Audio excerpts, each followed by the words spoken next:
الصادقين. الآية. عن أبي هريرة رضي الله عنه قال: قيل يا رسول الله صلى الله عليه وسلم: من أكرم الناس؟ قال: أتقاهم. عن أبي هريرة رضي الله عنه قال: قال رسول الله صلى الله عليه وسلم: المسلم أخو المسلم لا يظلمه ولا يخذله ولا يحقره التقوى وهاهنا يصير صدر ثلاث مرات. উপস্থিত সম্মানিত আজকের জালসার নির্বাচিত যোগ্যতম সভাপতি মহাশয় ও আমার সামনে বসে থাকা দিন দরদি সকল ভাই সকল এবং পর্দার আড়ালে বসে থাকা মা ও বোনেরা, সর্বপ্রথম আমরা সেই মহান আল্লাহ পাক রব্বুল আলামিনের দরবারে তিনার শুকরিয়া আদায় করব। তাই আমরা সকলে অন্তর থেকে সকলে বলি আলহামদুলিল্লাহ। তিনার পরে আমাদের শেষ নবী জনাবে মুহাম্মদ রাসূলুল্লাহ সাল্লাল্লাহু আলাইহি সাল্লামের প্রতি হাজার হাজার দরুদ ও সালাম বর্ষিত হোক। তাই আজ আমরা সকলে বলি আল্লাহুম্মা সাল্লি আলাইহি আল্লাহুম্মা বারিক আলাইহি। উপস্থিত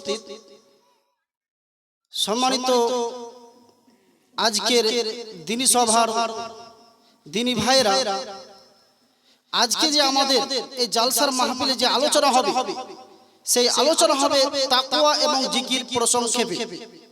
তাই যতক্ষণ পর্যন্ত আমাদের আলোচনা হবে অতক্ষণ পর্যন্ত এক খেয়ালে মনোযোগ সহকারে আমার দিকে চেয়ে থাকতে হবে। কারণ আজ ইটা থানা থেকে আপনার জন্য এসেছি যে আপনাকে কোরআন এবং হাদিস থেকে কিছু দিয়ে যাব আমরা। একটাই হচ্ছে উদ্দেশ্য কি আমার, যে আপনাদেরকে যেন আমি কিছু দিয়ে যেতে পারি কোরআন এবং হাদিস থেকে। ওয়াল্লাহি আল্লাহর কসম করে বলে যাচ্ছি, আজ যতক্ষণ পর্যন্ত আপনার সামনে বক্তব্য পেশ করব কোরআন এবং হাদিসের উপরে কথা বলবো, তার বাইরে একটা কথা বলবো না।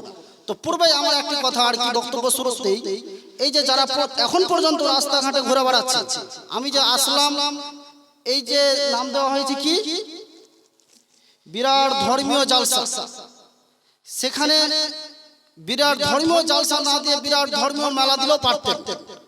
কারণ এখন পর্যন্ত মানুষ রাস্তাঘাটে ঘুরে বেড়াচ্ছে কেন? আর এই জায়গায় যে পার্শ্বে যে যুবকগুলো এখনো দাঁড়িয়ে আছে, এদের সামনে সন্ধ্যা থেকে নিয়ে এখন পর্যন্ত কোরআন হাদিসের কথা বলা হচ্ছে, তবুও তাদের কুলুবুহুম, আল্লাহ তাদের দিলে মনে হয় মোহর মেরে দিয়েছে, তাদের দিলে এখনো কথা যাচ্ছে না। এদের সামনে যে কোরআন হাদিসের আলোচনা করছে, এরা মনে করছে না যে আমাদের সামনে কোরআন হাদিসের কথা বলা হচ্ছে। আপনি পিতা, আপনার কর্তব্য হবে আপনি যেমন বসেছেন আপনার ছেলেকে জোর করে বসাতে হবে। বসবে মানে তার ঠ্যাং ভাঙিয়ে দিতে হবে, বেটা বসবি না। এখন পর্যন্ত আপনার মেয়ে ঘুরে বেড়াচ্ছে রাস্তাঘাটে, আপনার মেয়েকে বসাবে কি? আপনাকে জোর করে বলতে হবে, আম্মু জালসাতে যেহেতু এসেছে আম্মু, যতক্ষণ পর্যন্ত আলেম ওলামারা তোমাদের সামনে কথা বলবে ততক্ষণ পর্যন্ত তাদের কথাকে তোমরা মান্য করবে। একথা আপনি পিতা, আপনাকে বলতে হবে। রাসূল সাল্লাল্লাহু আলাইহি ওয়াসাল্লাম বলছেন, কুল্লুকুম রাইন ওয়া কুল্লুকুম মাসউলিন। কিয়ামতের মাঠে সর্বপ্রথম কি সম্পর্কে জিজ্ঞাসা করা হবে বলুন তো? দায়িত্ব সম্পর্কে জিজ্ঞাসা করা হবে। এই দায়িত্ব সম্পর্কে যখন জিজ্ঞাসা করা হবে, এই দায়িত্ব যদি সঠিকভাবে জবাব না দিতে পারেন তাহলে তার পরিণতি হবে জাহান্নাম। হারামাল্লাহু আলাইহিল জান্নাহ, তার জন্য জান্নাতকে হারাম করে দেওয়া হয়েছে। এই যে সর্বপ্রথম বলে যাচ্ছি, এই যে যুবকগুলো এখন পর্যন্ত যারা রাস্তাঘাটে ঘুরে বেড়াচ্ছে, তাদের কাছে অনুরোধ, জোর করে অনুরোধ বলছে, তারা শিক্ষকের জন্য এখানে এসে বসে যায়। তো যাই হোক, কি বলছিলাম? তাকওয়া। তাকওয়া শব্দের আবিধানিক অর্থ হচ্ছে বর্ণনা করা, উল্লেখ করা, আল্লাহকে ভালোবাসা, ধার্মিকতা ইত্যাদি। তাকওয়া শব্দের আরেকটি অর্থ হচ্ছে অন্যায় কাজ থেকে বিরত থাকা, অন্যায় কাজ থেকে দূরে সরে থাকা। দ্বিতীয় নম্বরে হচ্ছে আল্লাহকে এক বলে মাবুদ বলে বিশ্বাস স্থাপন করা। লা ইলাহা ইল্লাল্লাহ, আল্লাহ ছাড়া কোনো ইলাহ নেই, আল্লাহ ছাড়া কোনো মাবুদ নেই, আল্লাহ ছাড়া কোনো উপাস্য নেই, এক বলে বিশ্বাস করার নামই হচ্ছে তাকওয়া। তাহলে তাকওয়া শব্দের আমরা আবিধানিক অর্থ কি বুঝলাম? ভয়। যার মধ্যে ভয় থাকবে সে আল্লাহকে এক বলে বিশ্বাস স্থাপন করবে, আল্লাহকে এক বলে স্বীকৃতি আদায় করবে, সেই হবে, সেই ভয় করবে যার মধ্যে তাকওয়া থাকবে। এই কথা আল্লাহর রাসূল বলেন। এবার দেখেন আল্লাহ পাক রব্বুল আলামিন তার আয়াতের মধ্যে কি বলেন, যালিকাল কিতাবু লা রাইবা ফি।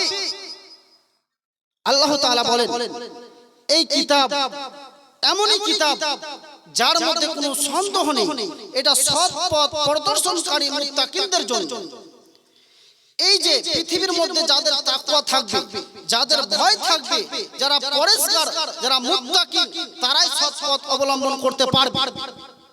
তাহলে অত্র আয়াত থেকে প্রমাণিত হয় যাদের আল্লাহর উপরে ভয় থাকবে, বিশ্বাস স্থাপন থাকবে, যারা ঈমান আনবে আল্লাহর প্রতি, যারা নিয়মিত 5 ওয়াক্ত সালাত আদায় করবে, তারাই সৎ পথ অবলম্বন করতে পারে, নচিত অন্য কেউ সৎ আমল করতে পারে না। যা অত্র আয়াত থেকে বুঝতে পারা যায়।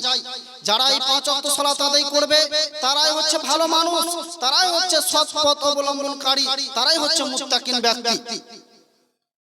এরপরে আয়াতে আল্লাহ পাক রব্বুল আলামিন আরো বলেন, ইয়া আইয়ুহাল্লাযীনা আমানুত্তাকুল হাক্কা তুকাতিহি ওয়া লা তামুতুন্না ইল্লা ওয়া আনতুম মুসলিমুন। তো মহিলাদের এখন মনে করছে যে আমাদের ওয়াজ শুরু হয়নি, মহিলাদের উদ্দেশ্য বলা হচ্ছে যে বক্তব্য শুরু হয়ে গেছে। আপনার সামনে কোরআন এবং হাদিসকে বোঝানো হচ্ছে, অতএব ধ্যান দিয়ে কথাগুলোকে শ্রবণ করুন, গল্প বাদ দেন। আপনি মনে করবেন হুজুর এখন আমাদের গজলই বলছে না, তো আমি গজল বলতে পারি না, যা বলবো কোরআন হাদিস থেকে কথা বলবো, তো গল্প বোঝা বাদ দেন। মনে করেন যে বক্তব্য শুরু হয়ে গেছে, আপনার সামনে নসিহতমূলক কথা হবে, আমাদের খেয়াল করুন। আল্লাহ পাক রব্বুল আলামিন বলেন, হে ঈমানদারগণ, তোমরা আল্লাহকে ভয় করো যেরূপ ভয় করা উচিত, এবং তোমরা মুসলমান হয়ে না হয়ে তোমরা মৃত্যুবরণ করো না। এ কথা আল্লাহ তাআলা বলেন। তাহলে এবার আপনি বলবেন